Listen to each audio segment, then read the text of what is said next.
back, everybody. It's Sarcasm Speaks. Jared and Bob here. We were supposed to have Spencer with us tonight, but Spencer, if you're listening, I'm waiting on that story, man. He was coming on to discuss some transgressions of a former coworker of mine, a current coworker still for him. So I don't know what the deal was. He was like, "I'll tell you later. I'm eating dinner right now." So I guess I'll find out later, or I won't. Or never. Yeah. Or whatever. I'll probably forget because he's got two small kids and is probably going to be busy after dinner. So doing whatever you got to do with that shit. So, which actually, we'll start the show out with all the shout outs here. We just mentioned Spencer as a friend of the show. Also check out Reality Tonic podcast over there to see him. Shout out to Sexy Chris to start out the show. He brought to my attention that I never mentioned on this show somehow that we were having a baby, that Amy was pregnant. Because it was my final thought on the last episode was like the ultrasound. And he was like, "Hey man, I've been listening to like every episode. Did I miss a baby announcement?" And I was like, "Wait, I never said anything?" And he goes, "No, I've listened to every show." And I was like, "Shit, dude, like that's my bad." Like I had just assumed that I had mentioned it at some point. And apparently I didn't. So because I'm gonna trust Chris on this one, because now because he was like, "Unless I missed it," but I was like, "I don't know, man. If you're listening, you'd hear it." You figure it would catch your attention. Yeah. So yeah, that's on me, I guess, for burying the lead for my final thought in the last episode. So there you go. We're having a baby. That's usually how the good way to say it. Because a lot of times people will be like, "We're pregnant." And it's like, let's be real. No, we're not. I'm not doing any of the hard work here. I'm not the one carrying the child. I'm not pregnant.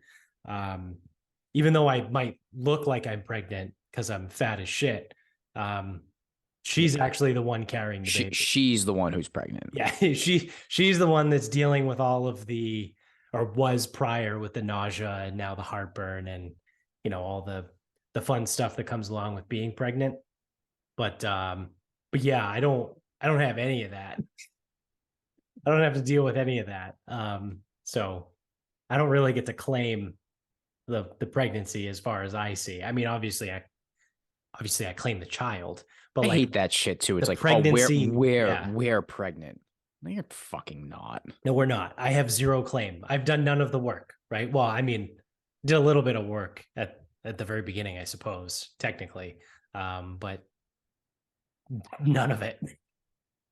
That like 99.9%. All you have to do is just it's just, and I say like appointments. I don't mean like, obviously you do have literal appointments, but like you just have to show up to when you're supposed to. Yeah. That's all you have to do. Yeah. Basically. And maybe run out to buy some shit at the end of the night when it's like, fuck. Yeah, which is funny now too, because I guess since this is the announcement, we're like halfway through at this point. I think we're like, we're past halfway technically. I think we're in like 22 weeks this week or something like that. So obviously most people I would imagine understand that pregnancy lasts about 40 weeks. So we're over the hump. We're in like, the Wednesday, if you will. But now is when like I've started talking to people and they're like, "Oh, have you done this?" Like, "No, I haven't done that." Like, "Oh, well, have you thought about getting one of these?" Nope. Haven't thought about any of that. Have you even painted a room yet? You have to paint a room. I mean, Which room are you painting? This one? This is the room that I'm going to get kicked out of the office. So did you paint it? No, it was painted. Everyone who's ever no, you have to paint it. Yeah. I'll take one little. That baby will fucking know that you didn't paint that room. I know, right? That is the one good thing, right? That we literally just renovated the house like just over 2 years ago, I think. Uh, so I don't have to like paint the room or like No, you do any gotta, shit dude. like that. You don't fucking get it. Have you ever met someone who had a baby? A few people, yeah. I guarantee you they painted a room before the fucking baby was born. Because that baby will fucking know when it comes out. It's like this this paint seems like it was before I was conceived. You didn't you're not what are we living in a fucking orphanage here? This paint doesn't look like it has three other colors underneath it. Yeah, yeah. You should probably just we should probably just stop now so you can paint that room. Yeah. Yeah. I'll actually, I won't go to bed tonight until I finish painting the room. Yeah, you got to paint the room. I'll paint the room a slightly darker shade of green. As long as it's fucking painted. Yeah. Yeah. Um, so yeah, we actually were at Amy's cousin's house last night because they have a 1 year old. He like just turned one, like two months ago, maybe. Yeah, in March. So we were like just talking about like, what to put on like the registry for like the baby shower and all that shit. Because the other thing that I've learned from people that I've talked to that have just recently have kids, they're like, listen, man, people are going to tell you to buy all this shit. You don't need it. Right. Like, my buddy Neil that I used to work with that lives on the Cape, he was like, yeah, my wife's cousin or aunt or something was like, oh, you have to buy the Mamaroo fucking baby swing. Like it's the best baby swing in the world. Like they knew someone that had a kid that they put him in it and it's unbelievable. It's the best thing ever. Like you got to get the Mamaroo baby swing. So Neil's telling me the story. They go out to buy the Mamaroo baby swing. It is not expensive. It's like 400. I mean, it's not cheap. It's like $400. And he goes, he puts his newborn daughter in it. She fucking hates it. She freaks out every time she goes in it. So he goes, yeah, if anyone tells you you absolutely need this one thing, you don't need it. He's like, there's no such thing as this is like the end all be all. He's like, every baby's different. Like every person is different, right? He's like, it's fucking stupid. Because everyone's got an opinion, right? You get the unsolicited parenting advice too all the time, which another one of my buddies um was telling me about. He was like, yeah, man, be prepared. Like people are just gonna like start telling you shit to do like how You to know how you parent. should raise your kid? Let me tell you how you should raise your kid. Yeah, that's basically how it goes. I should tell Completely you. unsolicited. Like people are like, oh well, no, you know what, you need to get this, right? Like if babies love this. It's like, oh, okay, dude, I don't think I fucking asked you. Right? Like if I have a question, I'll fucking ask. Wayne summed this up best in Letterkenny with how a baby acts in response. That about sums it up. Like they sit there, they make a face, and then they shit their diaper or Yeah. pants, whatever they're wearing at the time. Yeah. We talked about this at the gym. There's like like everyone I know has shit that they were given that they don't use. Yeah. Now, why you would need a dedicated trash barrel just to put diapers in when a regular trash barrel also holds diapers and would get changed over a little bit more frequently. I don't know why you need a dedicated diaper barrel. That just seems like someone doesn't want to take the 12 steps to go from changing table to main trash. Never mind, you're just accumulating a bunch of dirty diapers. Right. Whereas opposed to this frequency of diaper changing, from what I've been told, you'll be taking the trash out. I won't say hourly, but like frequently. Yeah.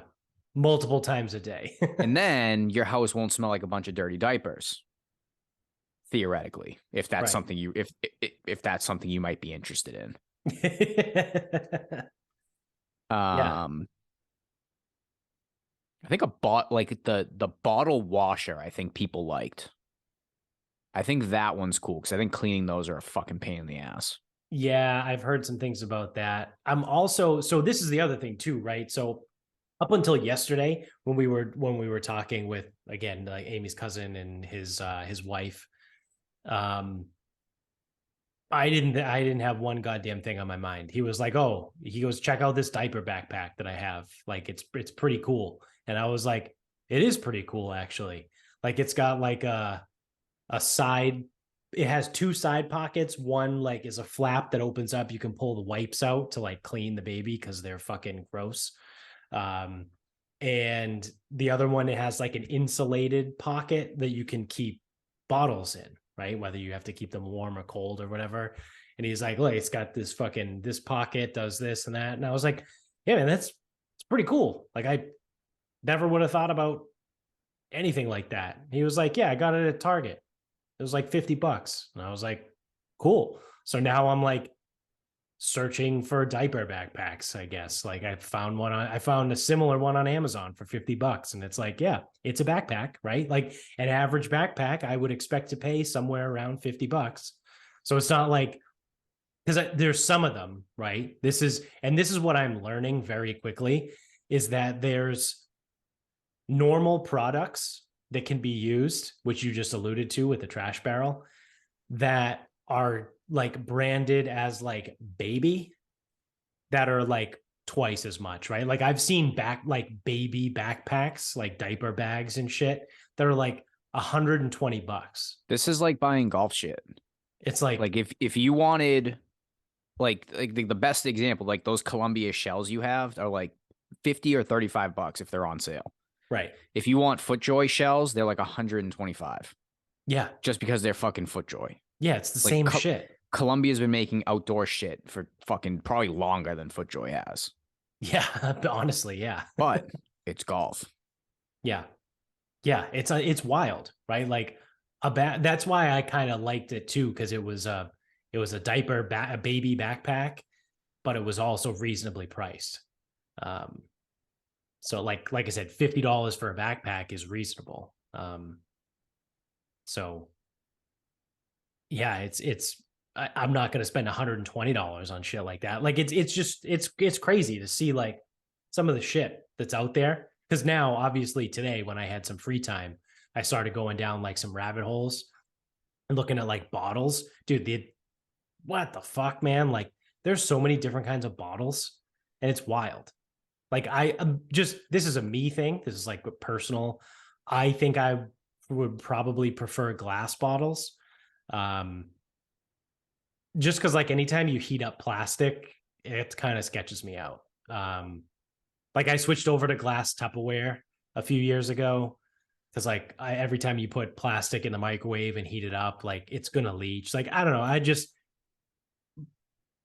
like I have nothing against plastic. Obviously, it's fucking great, but like the one thing I don't like is hot plastic. Um, Heat and plastic usually don't mix well together. So I was like looking at like glass bottles and stuff too, but then like some of them they sell with a silicone sleeve around them. Some of them you have to buy the silicone sleeve separately, right? And Just it's burn like, your hand like a fucking man, will you? well, no, it's more for if you drop it, it won't break because it's glass. Challenge accepted. And some of them are like tempered glass, so it's like legitimately won't break. So like tempered glass is what your windshield is made out of. So it'll like spider Those crack. break. Those Well, break. it'll spider crack and like shatter, but it won't like break like a normal piece of glass if you dropped it on. Nah, I've seen movies. It comes right in Yeah. and goes right out. Whichever one you Yeah. need. It's fucking wild, man, all the shit that's out there. So I don't know. I guess that's what I'm going to All be right. spending money Think on. about what your grandparents would do. So when you're painting that room, make it all lead paint. I'd Yeah, start there. yeah. I would try to get as much mercury in the house as possible. Yes, I'll put 7 thermometers on the wall. Definitely some asbestos. We need some asbestos Yep. in the Yep. house. No plastic covers on the outlets either. Actually, I might make the outlets a little bit bigger, right, in width, so fingers can fit in there better. Yeah. Yep. Trying to think what else I had as a kid. Lead paint. Can you put some power lines over the house? I can make a phone call. I would do that. Just get some random power lines. They Yeah. got to be live, but they don't have to do anything.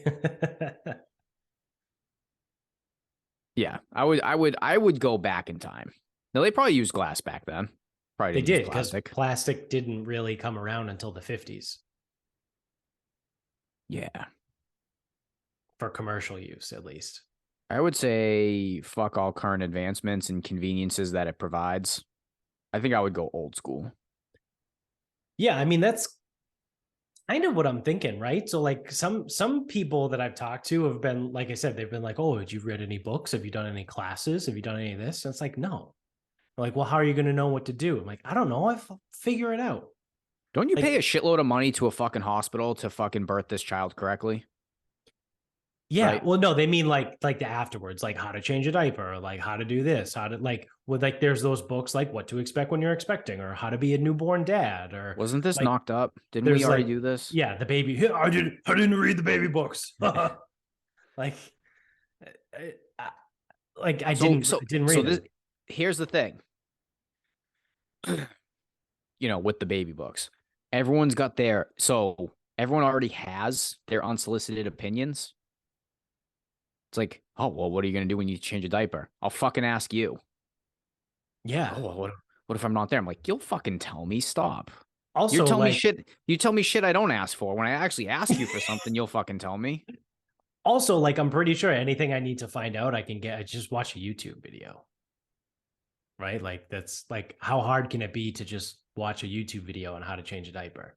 Like, why do I need to spend $300 for a class that they're like, oh, this is the best way to swaddle a baby, and this is how you change the diaper, and this is what you do. And it's like, or I can just go on YouTube and watch some videos and figure it out there. But Why would also, you like, why would you that's the thing. Well, it is 2023. To learn, books are by far the least efficient way to do it.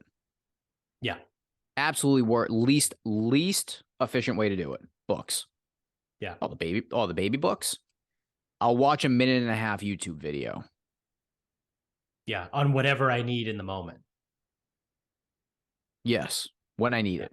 yeah, I'll learn on the fly. yeah, Because also the importance level of this stuff is, because it's a human being, human life. The yeah. there's a pretty good sticking factor there. And it's also too, the way I look at it is like people have been having babies literally since the beginning of time, and like they didn't have any baby books or any. Wasn't that the joke in the fucking in Knocked Up? It was like, oh, I forgot that the fucking Egyptians painted like what to expect when you're expecting on the pyramid wall. Probably. That I sounds mean, he's about not right. wrong. Yeah, it's like, I don't know, dude, I'll figure it out, right? Like I'm not like completely retarded. I'll tell you right I'm now, a little bit people retarded, but like like like like people want to make. No, listen, kids are a pain in the ass. They really fucking are. yes. Like, don't I don't want to be misconstrued as like them not being like a lot of work and teetering on annoying. But then like someone will be like, no, they're not annoying. It's like, no, they're annoying. Just because they're your kids, you can admit that they're annoying. Right, They right. are. Because you could be sitting there in silence doing what you want, but instead they're hitting you over the head with a plastic hammer. Don't tell me that this is great. No, it's not. It's annoying. I get it. Like, you can admit that. It's okay. Right, Like it right. is It doesn't okay. make you a bad person. Doesn't make you bad parent. It makes you a Kids are real fucking person. kids are fucking annoying. Yeah. And it's even worse when it's somebody else's. All the feelings you feel towards someone else's kid, your kid is the same thing. They're just yours. It's not That's a different. great way to look at it. It's not different. Yeah, And it's like, not yeah, different. okay, is the fucking ginger kid a little bit crazier than your kid? Yeah, he might be. He's a fucking daywalker. I don't know what you Yeah. want, but like it's no different. It's like, fuck that. But people also try to overcomplicate the entire thing. Yeah. Like, some of our ancestors had like 6, 7, 8 kids, and the father was like, "Deuces, I'm going. I'm Yeah. going to work. I'm fucking off. I'm gonna get shit faced. Like whatever." Right. And the mother fucking pulled it off. Right. So you don't need everything to be perfect and systemized and Right. whatever. Because again, one of our ancestors had fucking 8 kids all around, like, call them Irish twins or whatever the fuck, Yeah. like right in a row, Yeah. and she pulled it off with fucking dad not being around. Right. So it is possible. Yeah. I mean, the way I Don't look don't at it don't too is fucking like, overcomplicate it. Amy's probably gonna listen to this and be like, "You're a fucking dickhead," but but I mean, the way I look at it too is, do crackheads have babies all the time? Right? Like legitimate drug addicts have babies all the time, and like they get by fine. yeah, Like, the kids generally live. yeah, like I'm pretty sure I'm gonna be okay. Like I'll figure it out. Right? Like it's just, like it's not that hard. Yes, it's annoying, like you said, Dude, right? Like because they can't talk at first for like, I don't know, whatever, like actually, 2 years. that's when it's so there's stages of annoying.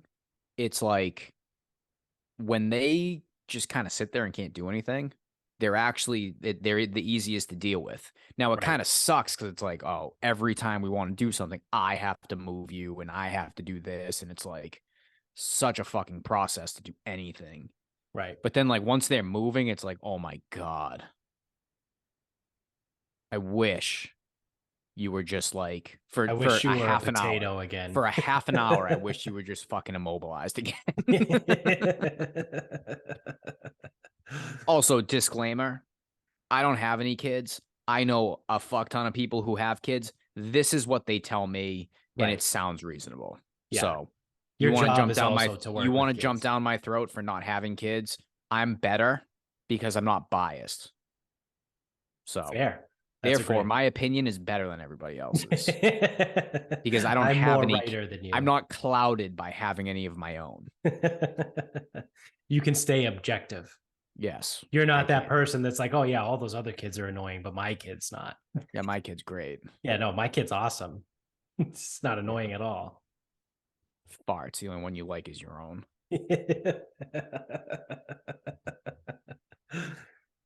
So, yeah, it's all those people that are like, oh, what are you going to do? Have you thought about this? Have you thought about that? The answer, no. I haven't really thought about a whole lot, to be totally honest. Um, am I going to be nervous? I don't know, probably. Like at first, like, because it's a new thing. Yeah, I'm not going to like lie and be like, no, I'm not even nervous at all. I mean, right now, I'm not that nervous, but I'm sure I will be as we get closer. Um, but still, like, Nervous or anxious? um, probably anxious. Okay, because I was gonna say, what do you got to be nervous about? Yeah, yeah. So I think, As we discussed earlier, we're not pregnant. yeah, exactly, right. Like, She is. yeah. So I was gonna say, um, like, for you, like, yeah, anxiety of like the what if and what's next and yeah, whatever. But like, bro, it's 2023. It's like everything is fucking taken care of, yeah. It's fine. and Like you get to pay for it. Even better. and I get to not go to work for like 2 months, which is the other thing too, right? Where it's like, obviously I'll figure it out. Like I'm gonna be home for fucking 8 weeks. Like, what am I gonna like? What do people think I'm gonna do? Just disappear for those 8 weeks? Like, oh, dude, what are you gonna do? How are you gonna figure it Well, out? every day you go out for cigarettes at noon, and It's like I'm literally gonna be they'll be home asleep by the time you get home. basically 24/7 for 8 weeks straight. Like, I'm gonna figure a lot of shit out in that time. Like, it's gonna be a lot of trial and error. You might fucking renovate the house again. Yeah, I know, right? That's a long fucking time. Holy shit. Yeah. So I get, I No, no, haven't this. I know you're entitled to it all because you Well, probably I get get 12 weeks. through your So company or the PFML. my company gives me 4, and the state will give me 8. Yeah. So this isn't, that hasn't been finalized yet with work, but My plan is to do 8 weeks up front. And then when Amy has to, like, when her maternity leave ends, I'll take the last 4 weeks.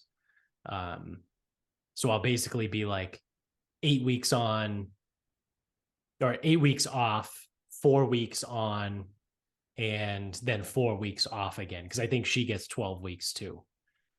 So she'll take the 12 at once and I'll do the split 8 and 4.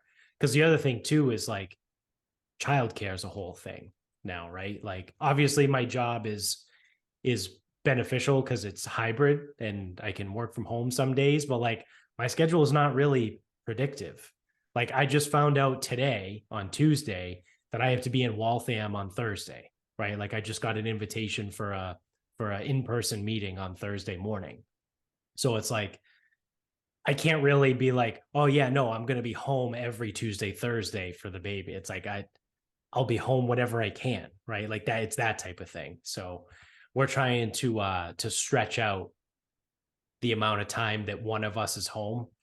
So it'll be like the first 8 weeks, both of us will be home together. Then Amy will be home for 4 weeks, and then I'll be home for 4 weeks after that. So each by ourselves. So um, that'll get us covered for the first 16 weeks. And then after that, we got to figure something out where it's like, I don't even know. What is 6 weeks, 4 months? Because daycare won't even take people, like, daycare won't take babies less than 6 months. Most of them, at least. It's going to be really hard. I don't know if that's true. Oh, really? Well, because the most paternity leave I've ever heard of is 16. Yeah. Maternity. Yeah. The most maternity I've heard of is 16 weeks, which is not even 4 full months. Right. So what do those people do? Babies go somewhere.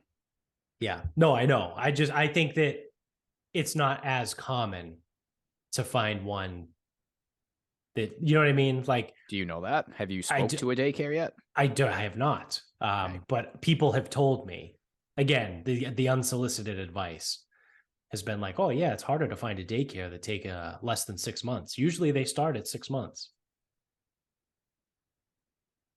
But I don't know if that's true. I don't know how factual that is. Yeah, I don't either. Now, certain places might have certain rules and certain availability and shit like that. Right. I'm also just kind of sketched out about bringing like my 4-month-old somewhere all day. You know what I mean? Like that's just kind of weird to me. Well, you got to work at some point, don't you? Yeah, it's just someone's got to pay the fucking bills, right? Including that daycare bill. Yeah, I know. Fuck that. So who knows? We'll figure it out. That's the thing, though, right? It's like we'll figure it out. Like is what it is, right?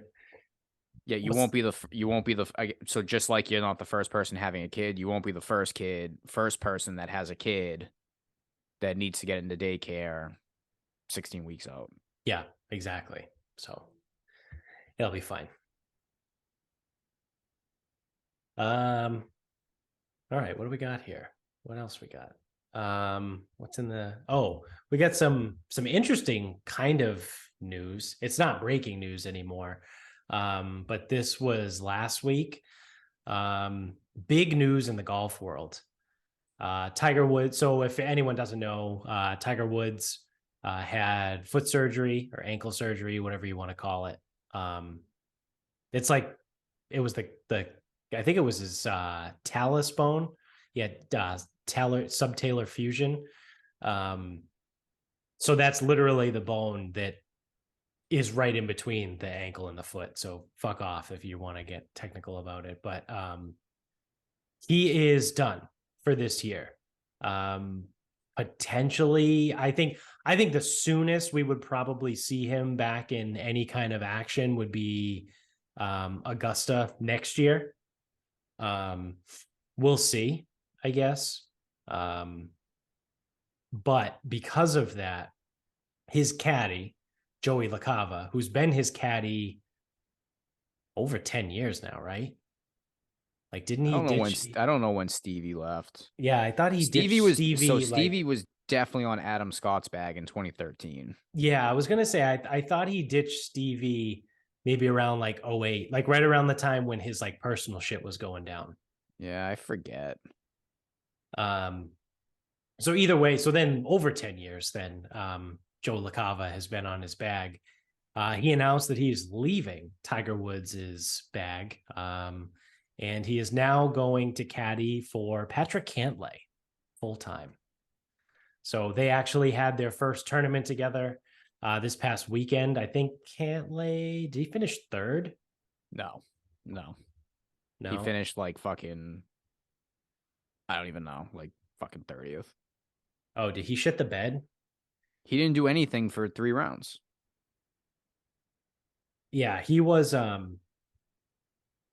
high up there at one Yeah, point. he was like third after the first round. Yeah. That's probably yeah, he finished T21.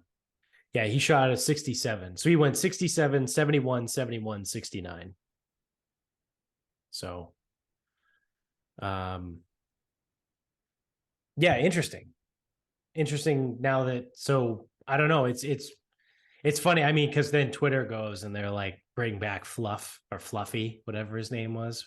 What was it? What's that Fluff. guy's name? Yeah, Fluff. There's the pictures of him as a caddy. Wasn't he the one where he would check the wind with smoking a With this, cigarette? yeah, Yeah, smoking a yeah, cigarette. yeah. So I don't know. Like I said, I mean, but personally, I don't expect Tiger back until Augusta next year. So um, he's got plenty of time to find a new caddy, but it'll certainly be interesting to see who does it. It'll be someone we don't know. Yep. And the other thing with this is it doesn't matter who caddies for Tiger Woods. He either has it or doesn't. Right. And if he has it, he will win or compete, contend, whatever, however you want to phrase it. Yeah. And his caddy, now this is like like the old school thought. Like none of these new guys are like this. Keep up. What is it? Keep up, shut up. Show up, keep up, shut up. Yeah. So get your fucking yardages right. Done. That's it. Like Right. nothing more. Right. And if the guy can do that, then it doesn't matter who loops for him. Yeah. I mean, he's Tiger fucking Woods, right? That's the other thing. Yeah, and at this stage of his career, like I said, he either has it or he doesn't. So if he doesn't, it won't be because the caddy doesn't sway this one way or the other, Right. Right. in my opinion. Now, some of these guys need some of these caddies are like fucking security blankets. Holy shit. Yeah. Like Spieth and Greller. Like, I mean, I think it's kind of cool, but I'm also a nerd when the microphone gets Spieth and Greller like going back and forth, talking to each other, like, oh well, like a stock nine would be this, but the wind's going that way, and I feel like if I hit a little bit of a cut on it, then I could, maybe take an 8 iron, take a little bit like the type of conversations that they have. To me, I find that interesting. Most people are probably like, that's fucking stupid. Like, what are they even saying? Um, but I think Spieth is one of those guys where like his caddy is a fucking binky. Yeah, it's that or Spieth just needs to speak everything into existence because I don't like that I don't know with him. He's Yeah. weird.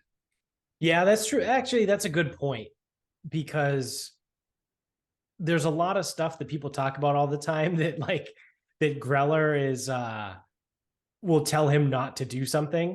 He He'll be does it like, anyway. and he does it anyway, right? He's like, definitely don't hit you don't want to hit 5 wood here. Like just, All right, you hammer the know, 5 wood. yeah. Take a 6 iron, lay it back, give yourself a nice easy third shot in, put it close, get a birdie, and let's get out of here. And then Speed's like, I don't know. I feel like I can knock a 5 iron pretty good. Get it in. And then and then he takes the five. I'm sorry, the 5 wood. And then he takes the 5 wood anyway and fucking hits it. And then, you know, Greller's standing there like, you're an asshole type of thing. Yeah, I think Speed's one of those guys that just needs to talk because I would like because sometimes when he's talking too, it's like, oh yeah, Michael, I'm just thinking like the wind's off the left, and it's 145. So if I just take an 8, hit it into there, like that should be perfect. And like Michael Greller was like, yep, but it's like in his head, it's like, yeah, dude, no shit, like. 10 Yeah, miles an hour in, add it on, 155. That's probably too little for an 8 iron, but like whatever. yeah, yeah. It's So it's interesting to hear some of like the hot mics that get them. I Sometimes would, like I think it's Rom's caddy. I don't know his name. Um, but there's been a I few don't either. times where John Rom's caddy would be like, "Yep, let's go, just hit it. Like you got it, just go." Like I've heard that a few times. So It all depends on the guy. yeah. So I mean, I don't imagine, I don't think Cantlay is going to go on this like magical run now. I've saw some people on Twitter saying like, "Oh, and obviously they took him at Quail Hollow to win because of that." And it's like, I listen. I am in no position. I'm not that big of a golf nerd to be able to like power rank caddies, right? Like, there's some guys that are very popular, like Michael Greller or Bones Mackay. Um, that you just know their names because they've been around a long time, or Steve Williams. Basically anybody that's been Tiger Woods' caddy, because it's Tiger Woods, No, right? So like you know who the caddies are because of the player. exactly, exactly. So, uh, like I said, I'm not knocking Joey LaCava. Like I'm not in this to say like one caddy is better than the other, but like a caddy probably isn't gonna make or break it. I mean, really, the only the only example that that's happened recently is Scotty Scheffler and Ted Scott. Um, like literally I think the week Ted Scott joined him on the bag, he won the waste management, right? Or something like that. I think Zalatoris had a change too, going into the St. Jude that he won. Okay, yeah, that he won there. Yeah, And so I it's mean, dude, like, like stuff like that does happen. Like, don't get me wrong, but it's like one of those things like, oh, first round after someone has their first kid. It's like that's not a real thing. right, Like you can draw a correlation, sure, but like, sometimes having the kid, you just go out there, fuck it, don't care, and then you don't stress and you hit the ball well, no problem. It's like same thing with a caddy. It's like sometimes they just know like what to say, what not to say, what not to do, right, when to just right, let the player play. Yeah, I mean, it's like it's not the information. All these caddies are good at gathering information, right. and there's nothing out there that's available that like Joey LaCava can't have access to something that no Yeah, other caddy can get. right, That's right. not possible. It's not Exactly. possible. Like you read the green, it either breaks right to left or it doesn't, right? Well, a Like lot of these that's guys don't even read the greens. The players just do it. yeah, It's like it's usually just like yardage and wind. yep. Like I know Matt Fitzpatrick will have his caddy. Was it Bill I don't know. something? Yeah, Yeah. yeah. I know he has his caddy read greens, but he's like the only one, like the big of Yeah, the and like a bigger second name look guys. sometimes. Because I've even heard a couple caddies too, and it's like, hey, can you come in and look at this? I see right edge. And then like caddy comes in and goes, sounds good. Now it doesn't matter if it's right edge or not, but the player feels good about it. And then that second opinion just makes them, roll a good putt. Right. Right. So So I don't know. yeah, like I said, I'm moral of the not. story is I wouldn't go out of my way to start betting on Patrick Cantlay to start winning stuff. I mean, unless you want to bet on him because he's good in multiple like scoring categories. He is good, right? He's what, world ranked number 4 or number 6 or something like that. He's up He's there. He's up Like, there. he might be number 4. He's finishing high. He's scoring low. He's making a lot of birdies. He doesn't have a win yet. And the guy can play. Yeah. So Yeah. yeah, don't bet on him though. Change his caddy. He's gonna get hot. Yeah. Probably not. Probably not. No, unless he played like the fucking Byron Nelson where no one's playing. Yeah. Oh, I gotta do my picks. Fuck. Yeah, I got to do those too. I was fucking busy today. I didn't look at anything.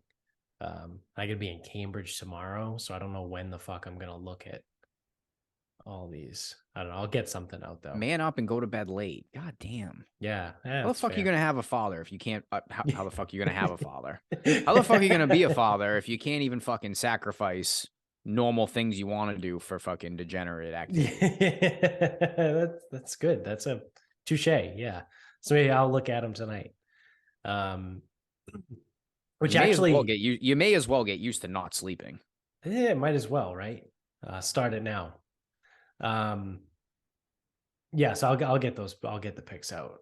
Which actually kind of like, I had written this down a while ago because it just like popped up on my Twitter. Is that I see a lot of guys that are like golf guys, like golf gambling guys on Twitter, and I don't understand the way they bet on stuff because they'll have like 12 plays like every single week. They'll have like 8 outright bets and like, 4, 5, 6 placing bets. And it's like, how, like, you don't understand how ROI works, right? And like your return on investment, like it's having 8 outright bets for the winner, right? So if anyone's not familiar with gambling, outright just means like the winner, right? The one person that's going to win. Like how at some point it just becomes not worth it, right? Like if you place 8 1-unit bets, right? Let's do some quick math. 8 1-unit bets. That's an 8-unit liability, right? Even if you hit the winner and he's 12-1, right? Because recently, I mean, I know Wyndham Clark just won at 75-1, which I cashed on. Yippee-ki-yay.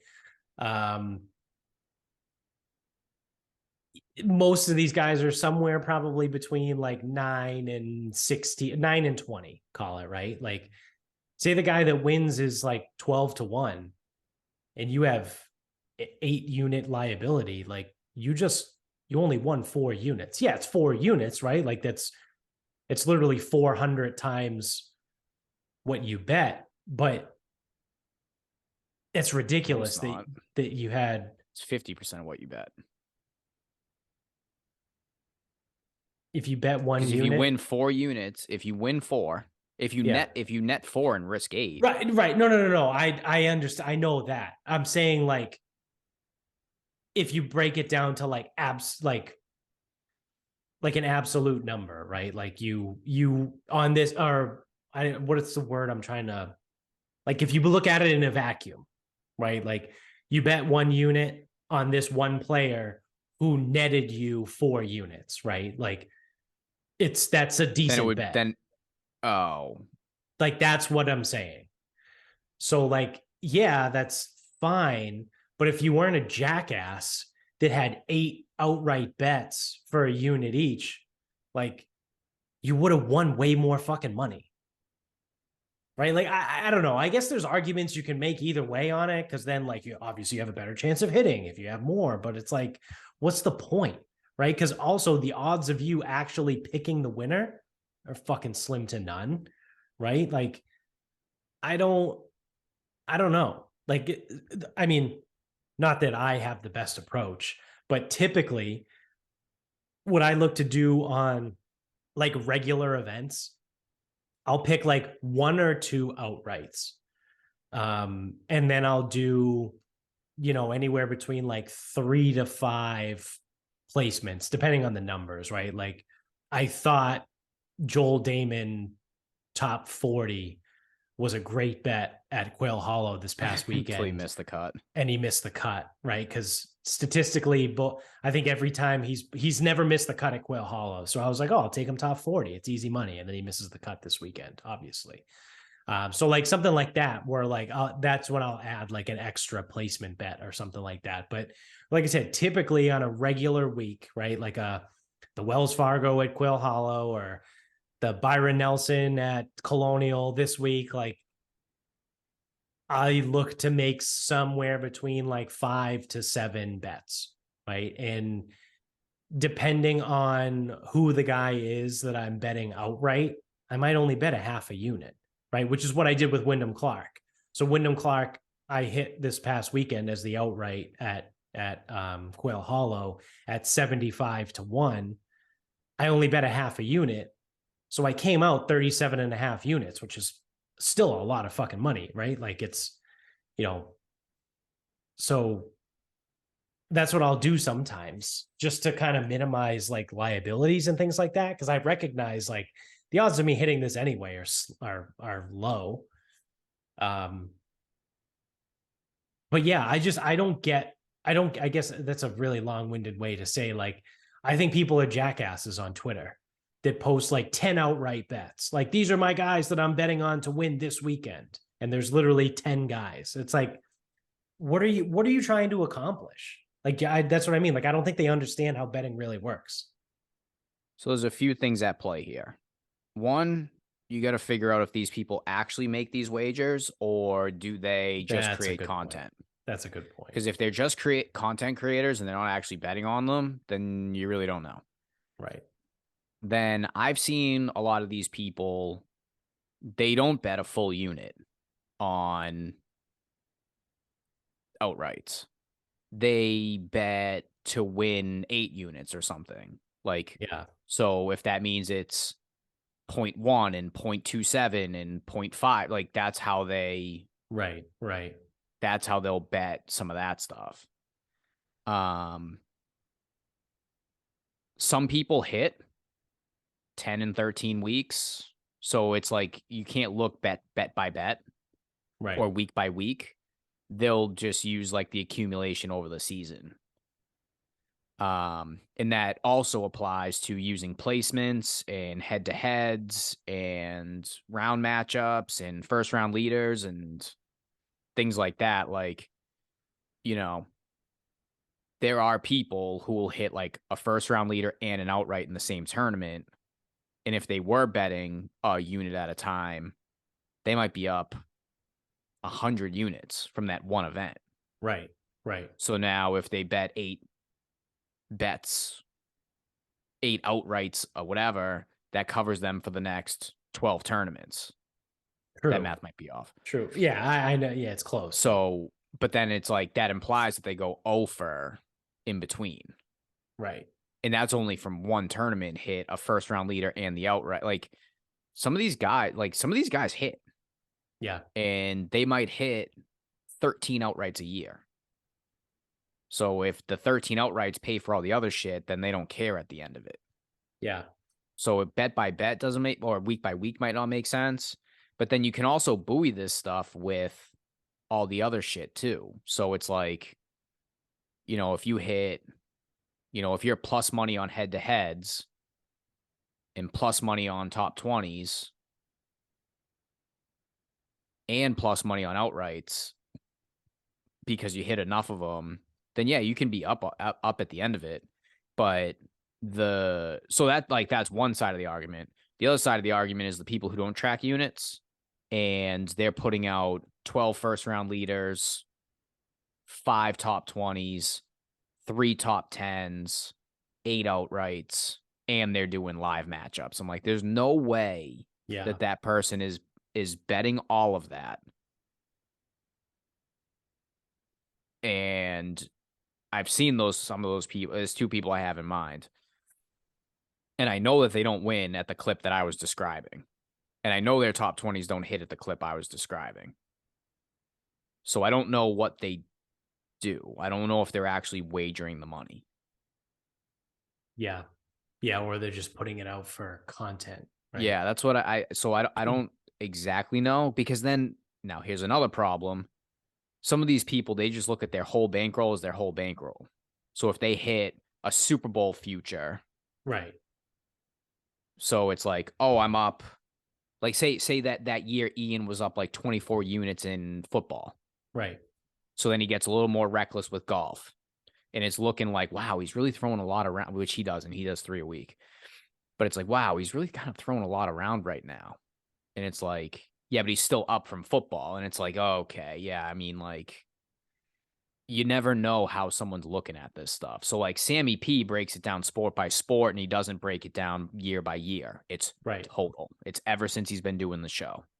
Right. So, those 200 bets are over 4 years. And that's what his percentage is. But yes, when he hits an outright, that goes into it too. Yeah. So it's like, oh, how are you up 8 units? It's like, dude, I hit outrights. Like, Yeah. Yeah. yeah, but that was 2 years ago. He goes, and like, Yeah. Like I said, I just hit Wyndham Clark a half a unit to win 37 and a half units. Like that'll cover me for a while. yeah. And the thing is, like, so the way that I've been using this year as like experimentation, I've been taking way less outrights. Mhm. You can obviously see that on the Sarcasm Speaks Twitter. I've been taking a lot more top 20s, especially in the designated events, because the designated events is all the good players. Right.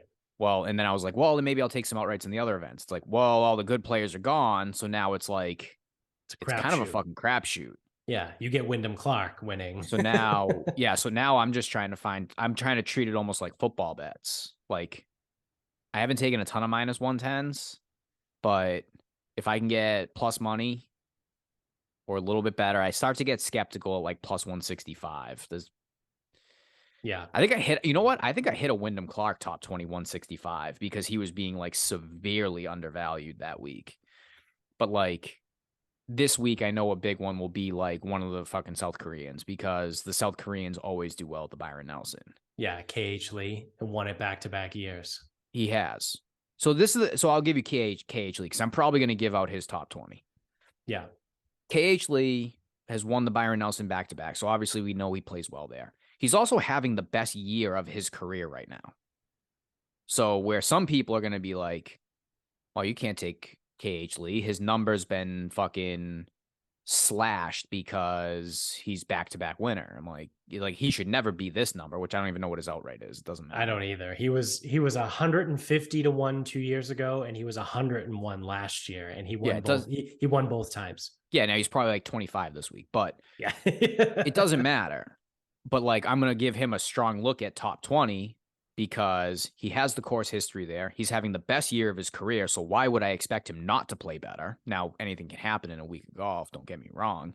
Right. But it for me, it just depends on where he stands in the field. So if he's not like a top 7 player in the field, then no, I'm not going to take a top 20 on. Right. Right. The same way I'm not going to lay the juice on Scotty Scheffler, which that number must be fucking stupid. Now let's speed this out. Like, Oh yeah.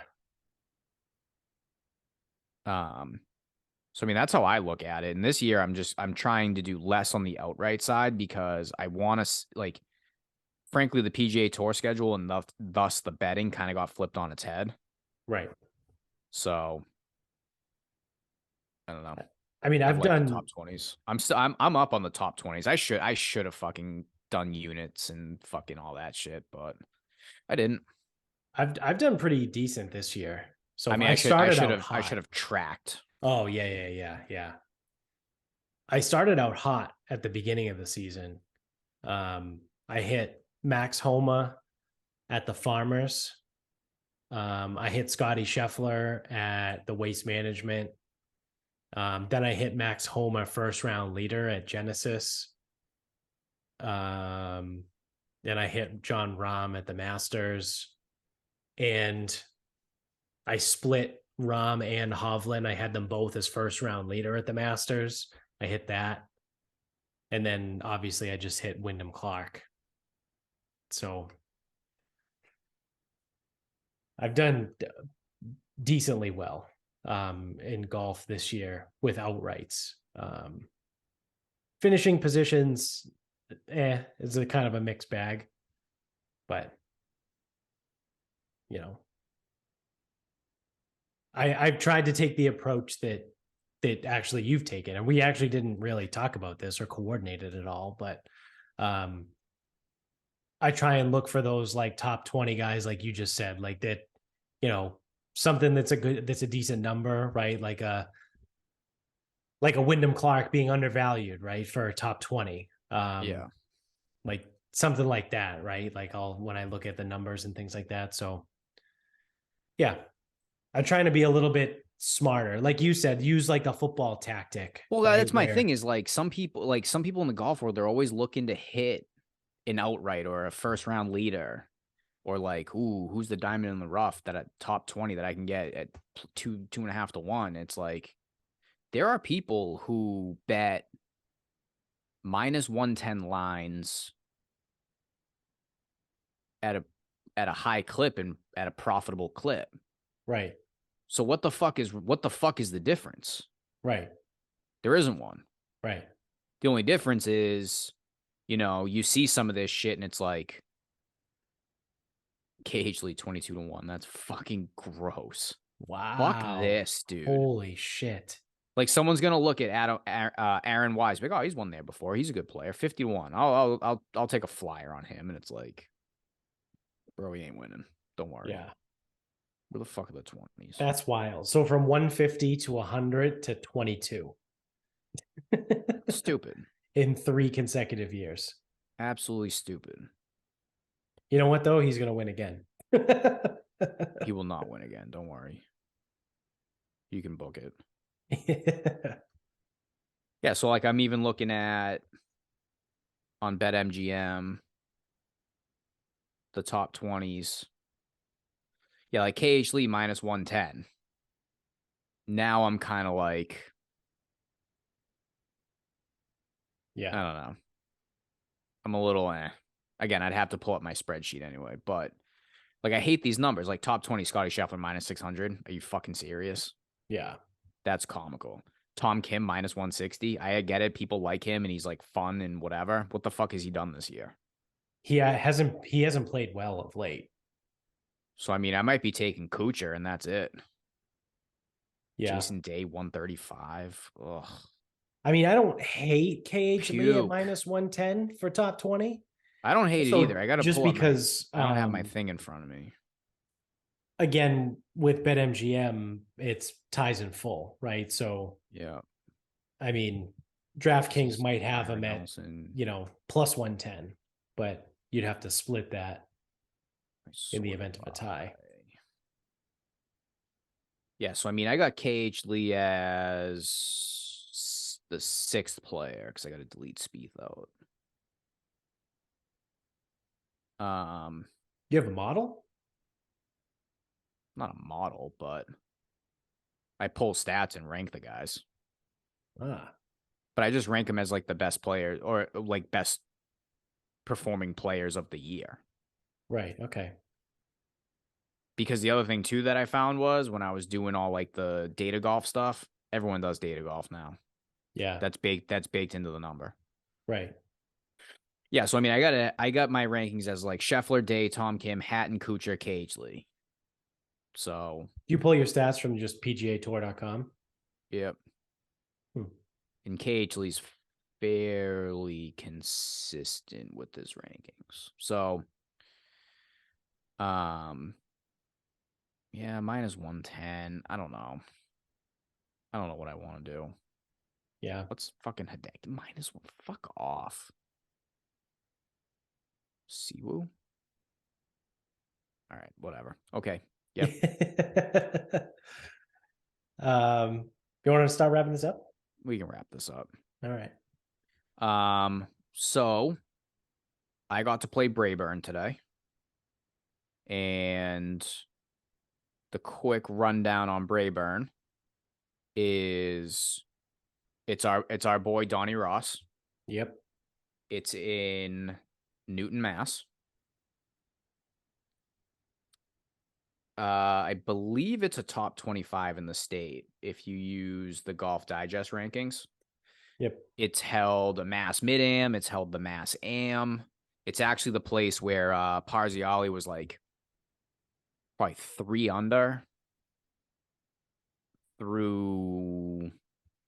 I don't think it was through his first 18 holes. I want to say maybe it was. Maybe he was 300 through his first 18 holes, and he was getting fucking annihilated. Like he got throttled. And he was under par, like multiple Yeah. shots under par. Got Yeah. absolutely fucking steamrolled. That kid will probably be on the fucking PGA Tour. It's Michael Thorbjornsen. He's at Stanford. It was fucking stupid. Like he did not play bad golf, and he got killed. Yeah. I wish I That's could. insane. Maybe I can pull. I don't have the score, but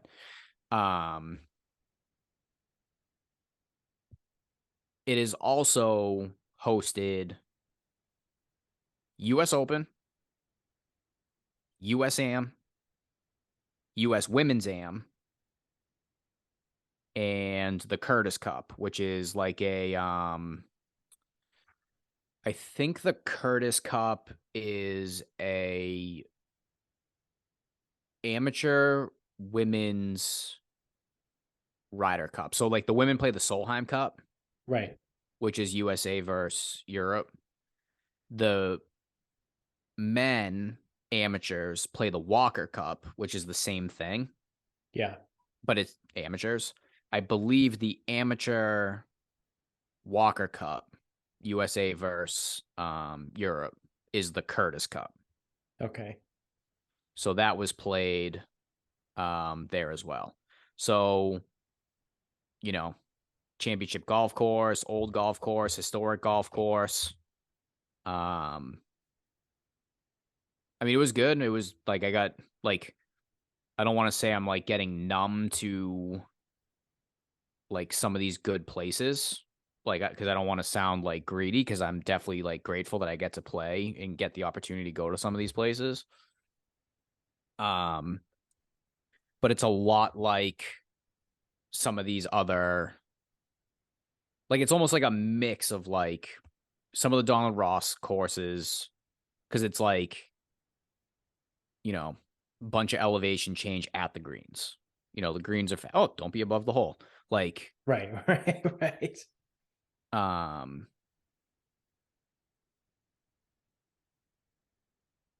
so it does, and it's probably like it's probably the nicest Ross that I've played, because I've played. Or as Wanamoisit. Wanamoisit's just such a bitch. Wanamoisit's nice too. I like Brayburn better than Wanamoisit. Yeah, Brayburn's better. I like Brayburn, but I like it better. Yeah. Yeah. Is it a better golf course? I don't know. I don't know the answer to that. It might be. I don't know. That's a tough one. Yeah. It would depend on like how you even grade that, right? Like what constitutes a better golf course. I would imagine that's somewhat subjective, at least. Yeah, because it's going to be partly biased by what you like Right. too. Right. So I actually like. I mean, I know we always make fun of our boy Donnie, but I actually like his courses. I just need to like learn to play them just like a little bit better still. Yeah. Um, because generally he gives you space off the tee and makes it diabolical from there, which Right. I personally like, because like, so is driving one of my, like if we break like the 4 skills down, is driving my worst? Like it probably is. Like for my skill level, like it's Yeah. probably my worst, and then my putting can be worse, but putting I can also be streaky and putt well. Like I putt well today. Um, so yes, does it help me to look out there and see friendly? Yeah, it Yeah. does. And Yeah. so, but this is my opinion. So this is why this works this way. Right. Um, but I also like that too, because I don't think it's fair for good players, high handicappers, whatever, to play a golf course that doesn't give a fair dispersion. And especially when that comes in like, oh, we just grew trees to grow trees. Or it's super tight here because we built houses on both sides of the fairway. And it's like, fuck that. Like, that's not fun to Yeah. me. Yeah. Like, that's stupid. So I don't care how nice a golf course is. If there's fucking OB all over the place and houses all over the place, I don't like it. Like, that's not the type of golf that I'm going to like. Right. So Brayburn is not that. So outside of 18 being able to kill someone on the driving range, um, like it's pretty open, and then it's just super fucking challenging getting home. Yeah. And I do like that elevation change, plenty of it. Michael Thorbjornsen in 30 holes. So the Mass Am final is 36 holes match play. Yep. He won in 30. He made 18 birdies. Holy shit. He was not 18 under through 30. I really wish I could get a fucking scorecard because I know, yeah, because they're not going to give me a score because it's going to be, they're not going to count a score because he didn't actually post a score because it's match play. And it was in like the match play bracket and there's gimmies and all that crap. Yeah. So Right. we won 8-6. Come on. Give me a scorecard. Give me something. It's going to give me nothing. Nope. Got it. So, because I was told this too, like, it's like, oh, Brayburn, like, yeah, blah, blah, blah, whatever. But just remember, like, one of the best golfers in Massachusetts went out there, played well, and got his ass fucking handed to him. So Parziali, all right, so Matt Parziali on the front shot 2 under. He had 3 birdies and a bogey. This kid shot 5 under. Yeah. He opened birdie, birdie, birdie, birdie, birdie. Birdied the first 5. So then on the back 9, Matt Parziali shot 4 under for a 67. That was bested by 2 on the back. So that's a 6 under back for a total of 62. Wow. I Par mean, that's 72. He shot 10 under on the first 18 holes. what's the course record? Probably that. Yeah, I would I'm imagine not it's got like to be. I'm guessing it's probably that. And if it's Yeah. not that, it's that. And dude, I really doubt, because they haven't had any, like, I know I said US Open, USAM, all that stuff. They haven't had that in a very long time. Yeah. And the Curtis Cup and 2 women's AMs, those have been in the last, say, 40 years. Yeah. They haven't had a like an elite men's tournament. Well, the in, US Open I saw was in 1919. yeah. Yeah. Bobby Jones won, Yeah. I think. Or he won a USAM. He won the AM. Okay. Saracen might have won. Or Yeah. Saracen? Maybe Saracen. Don't know. Not important. So if that wasn't enough fun, he's 6 up through 18. And Matt Pazzolli shot 5 under. We go That's to wild. So we go to the second 18. I think they have lunch and they go back out. Mr. Parziali shoots 3 under to once again be bested by 2. Thorbjornsen's 5 under. No, 4 under, 4 under, 4. So he's bested by 1. Sorry, 4 under. Which then leads. So now it's 7 up through 27. Yeah. And mind you, Matt is now 8 under on the day. Right? Yeah. Yep, 5 and then 5 and 3. They both birdie 10. And the match is over on 12 with another birdie. Wow. So they played 30 holes. He was 9 under par and lost by 8. That's wild. So yeah, he's good. Thor Bjornsson. Yes. He just won the Pac-12. Yeah, he's all right. So like he is. So like that's the thing is like Is he from Massachusetts? Yeah, Wellesley. Or Wellesley area. He played out of Wellesley Country Club. Okay. Local guy. Fucking stupid. Yeah. That's wild.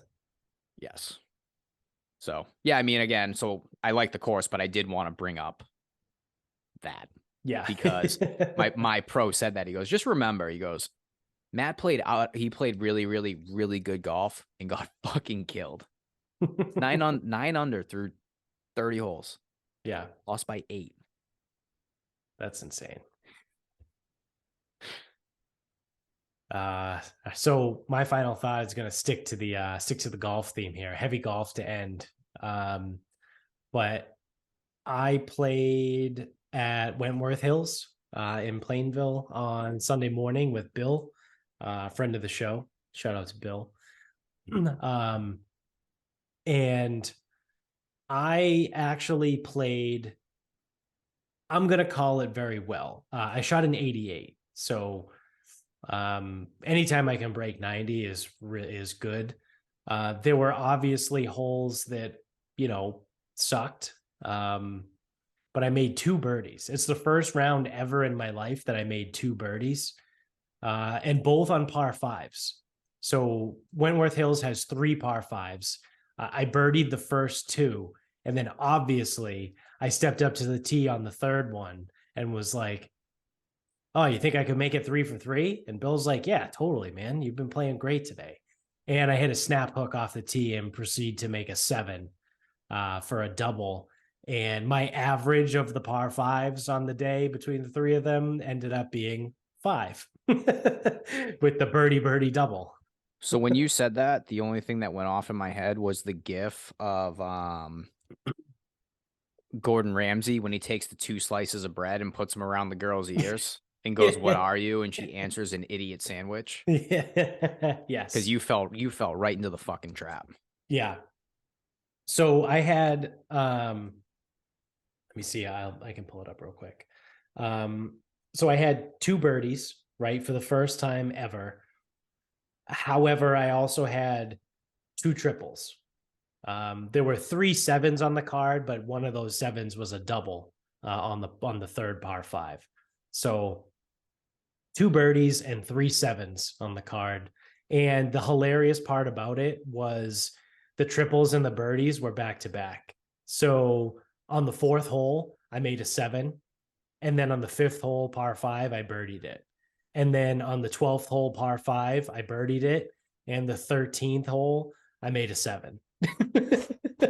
So I literally went triple birdie on the front and then birdie triple on the back. Yeah, you're just stacking good rounds. Yeah. Or stacking good holes, sorry. Yeah. Just being a complete doofus. But the biggest thing for me, and I said this to you the other day because I went to the driving range Friday night before we played on Sunday, is that right now I am hitting the driver very well, like humbling it. So I use 18 birdies to GPS track my rounds. So I'll throw the caveat in that it's not obviously 100% accurate, right? Like it's not like I have like the Goodyear blimp above me doing actual GPS tracking. It's literally like I'm standing on the tee box. I hit, track shot, whatever the button I hit. And then when I hit my second shot, I hit track again and it just calculates the distance and pulls it out. So how accurate is the GPS? I don't know, but it's probably accurate to within a couple yards. Like I can't imagine it's more than like a plus or minus 5 yards. But that being said, I hit driver 1, 2, 3, 4, 5, 6, 7 times on Sunday. And these are the yardages. that I hit driver again, according to my GPS. First one, 199, which was a snap. I had a bit of a snap hook going on at times on Sunday, but 199, 287, 206, 254, 291, 191, and 257. That standard deviation is fucking crying right now. So it's literally like I either crushed it or I hit a snap hook for about 200 yards. So there was three snap hooks in there, right? So seven shots with the driver. Four of them went over 254 yards. So again, those ones went 254, 257, 287, and 291. And then the three snap hooks went 191, 199, and 206. But golf is so much more enjoyable when the ball goes far and straight off the tee. Have you ever tried hitting it long and straight and then hitting every green and rolling in every putt?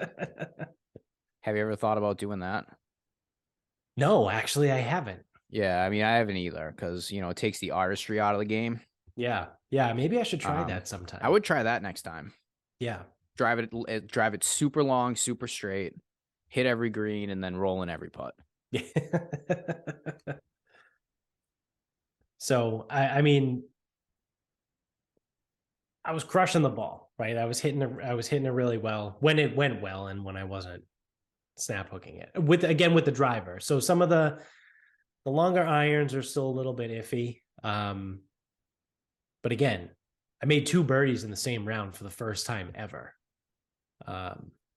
So I mean, I know I send you this all the time after I play around, but my strokes gained. So 18 birdies tracks your strokes gained statistics versus someone at your own handicap level or your own range, right? So compared to people in my range, off the tee, I lost, call it 4.8 strokes. Approach the green, I lost 9 strokes. Around the green, I gained 1 stroke, and putting, I gained a little bit over 7 strokes. So my putting is always been very good. I think I only had 2 3-putts on the day. Like I think for me personally, I think putting is the best part of my game. It's just kind of, it's hit and miss. It's been hit and miss traditionally outside of my putting. But now that like I actually feel comfortable and have confidence with my driver, it's pretty fucking cool.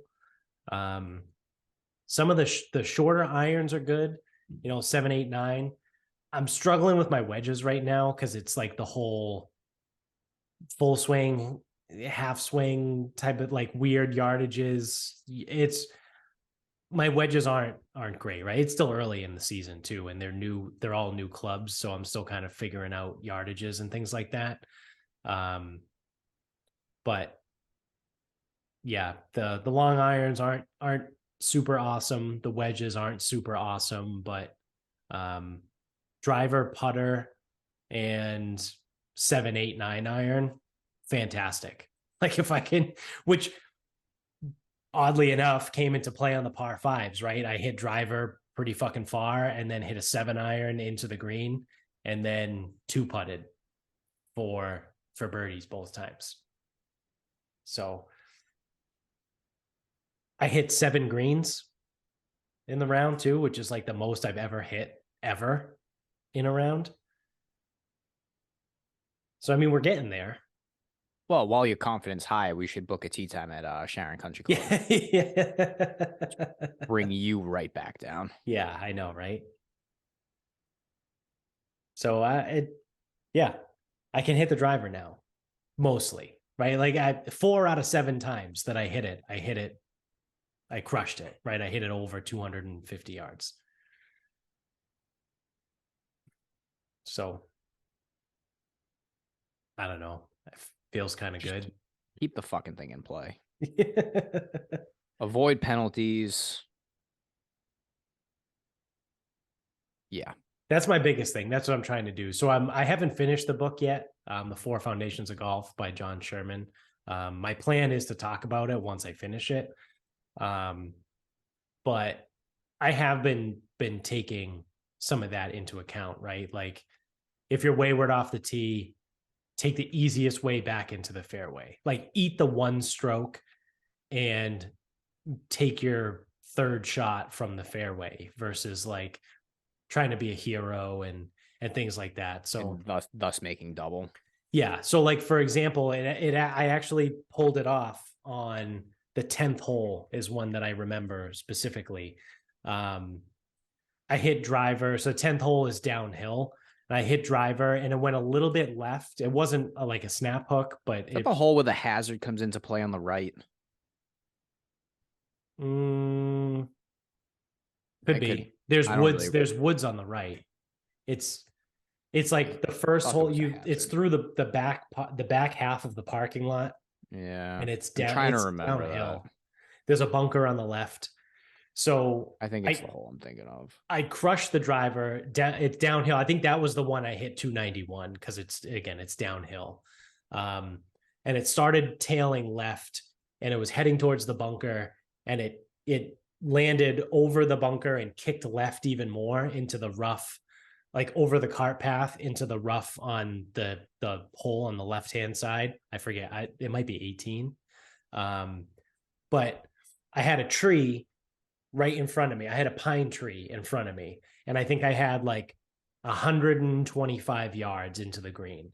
And I was talking it through with Bill and we were talking about the book. And I was like, normally I would see 125 and be like, oh, I'll just hit like a draw with the 9-iron around the tree, like a high draw, right? Like that's the shot that you have to hit. And I'm like, high draws. And I'm like, I don't hit high draws, right? Like that's the stupidest fucking thing I've ever heard, right? Like that's how I end up like hitting it off the fucking heel and like just hitting a shank, right? Like I don't know what I'm doing. So again, with the tree right there, right in front of me, the tree was probably like, I don't know, 20, 30 yards. I had a little bit of a window underneath it. So I was like, all right, so let's not be a fucking dumbass here. And let's not try and hit a high draw with a 9-iron and try and get on the green. So I was like, I'll take a 7-iron and I'll knock it down and just kind of like try, like I had, I'm using the app to figure out like distances and where is what. And I'm like, I really only need to hit this 7-iron about 70 yards. Like I needed to stay low and I needed to land about 70 yards to stay in the fairway. So I'm like, I can do that. Like, that's easy, right? Like that's, well, not, easy, quote unquote, but like it's easier than hitting a high draw with a 9-iron. Which you can't do. Which I can't do. So I take the 7-iron, I flight it down and I hit it and it stays low, goes under the tree limbs, lands in the fairway and keeps rolling and ends up in the fringe right off the right-hand side of the green. And then I chipped on and I can pull up. I can't remember whether I made par or bogey. Doesn't matter. Par. If you just I saved par. If you give yourself a par putt, whether you make bogey or make par, it doesn't matter. Yeah. So the 7-iron ended on the fringe on the right-hand side of the green. It was a back left pin. I chipped it close. I think I had like a 6-foot putt maybe. And I drained the 6-footer to save par. And I was like, holy shit, like that's golf. Like, but I got that from the book, right? Where he basically says in the book, like, don't hit shots you don't know how to hit, right? He's like, it's a lot easier to just hit what you hit, right? And then just change it from there. Like play your game. And If I could retitle that book, it would be How to Play Golf Non-Retardedly. yes, And that's how I would phrase it that way too. yeah, because the example he uses in the book is Dustin Johnson. And he says Dustin Johnson is one of the most successful golfers ever. He's won majors. He's won like 22 times or 21 times on tour, whatever it is. And he goes, he has one shot shape. He hits a fade. That's it. Every time he hits the ball, he hits a fade. He doesn't worry about trying to hit draws. He doesn't like do all this crazy stuff. And he goes, it works for him. So why do you think you need to have, 7 different shot types in the bag? So yeah, I was like, yeah, that makes total sense. So that's kind of how I tried to play. And, I shot an 88. The triples were my own fault, right? Like it was just shit off. Well, one of them was OB. One of them, I think my tee shot went OB. So that led to the triple. The other one, I forget what it was. It was just a fucking debacle. So, it's dumb shit like that, right? But it's getting better. Like I feel better. Like I can now confidently go out there and be like, yeah, I'm probably going to shoot somewhere around a 90, right? Like I would expect to shoot somewhere between like an 87 and a 94, like depending on the all course. Right. You're getting way too positive. I need to get you out to Sharon. Yeah. This cannot. I will not allow this level of positivity and optimism to continue. Yeah, that's fair. I mean, what did I shoot? It's golf. You're not supposed to be optimistic and positive. That's insane. When I went to what the fuck is the Hillside? I played at Hillside Country Club for like the second time ever. I'd only played there once, I think, last year. I shot a 94 a couple weeks ago. So, it feels good. Like I don't know. I feel a lot better than I have in the past. So we'll see how it goes. I can bring back those old feelings. Yeah. A PTSD. I don't want you to forget where you came from. Yeah, no, that's true. If you forget your roots, you'll never fucking live in the real world again. So yeah, that's going to do it. That'll do it for us. Thank you for watching. If you're on YouTube, don't forget to subscribe, hit the like button, rate and review. If you're an audio only guy, subscribe over there too. Tell everybody you know about the show. You can get us on Instagram at Sarcasm Speaks Pod, on Twitter at Sarcasm_speaks, or on Facebook at Sarcasm Speaks. The website is sarcasmspeaks.com. You go to the merch store, buy some merch. And while you're buying stuff, you can go to moonbrew.com, use the promo code Jared16159, the dumbest thing ever, to get 10% off of your purchase every time you check out over at moonbrew.com for their sleep tea, I guess you could call it. You can also go to grillyourassoff.com, use the promo code SarcasmPod to save 10% off your order over there as well every time you check out. And lastly, you can go to mybookie.com and use the promo code SarcasmPod to double your first deposit up to $1,000. So until next time, good night, everybody.